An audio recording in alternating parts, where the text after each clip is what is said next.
هل أتى على الإنسان حين من الدهر لم يكن شيئا مذكورا إنا خلقنا الإنسان من نطفة أمشاج نبتليه فجعلناه سميعا بصيرا هل أتى على الإنسان حين من الدهر لم يكن شيئا مذكورا إنا خلقنا الإنسان من نطفة أمشاج نبتليه فجعلناه سميعا بصيرا إنا هديناه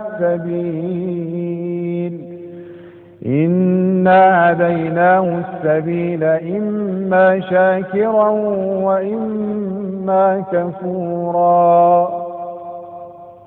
لا إله إلا الله. هل أتى على الإنسان حين من الدهر لم يكن شيئا مذكورا؟ اسأل نفسك، انت قبل 40 سنة كنت فين؟ ما كنتش حاجة، لم تكن شيئا مذكورا، ما حدش يعرف عنك حاجة. أوجدك الله سبحانه وتعالى فعرفك الناس، ولولا الله ما عرفك أحد، لولا الله ما شعر بك أحد، لولا الواحد الأحد ما كان أحد. يا واحدا في ملكه أنت الأحد، ولقد علمت بأنك الفرد الصمد، لا أنت بمولود ولست بوالد، كلا ولا لك في الورى كفوا أحد. ولقد خلقنا الإنسان من سلالة من طين، ده برضه من أين أنت منين؟ يا من تقول أنا عمي فلان وأنا من عيلة كبيرة وأنا أبويا فلان، لا. ولقد خلقنا الإنسان، اسمع إلى قول الحق سبحانه وتعالى: ولقد خلقنا الإنسان من سلالة من طين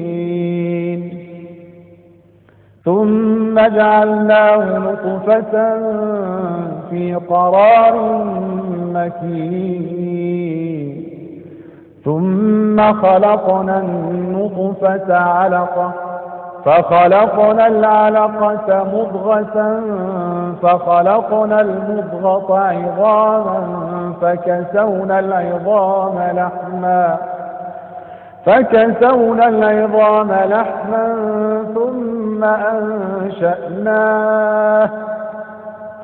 ثم أنشأناه خلقا آخر فتبارك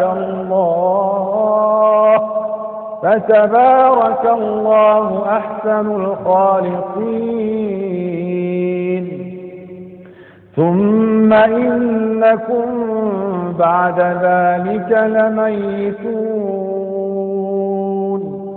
ثم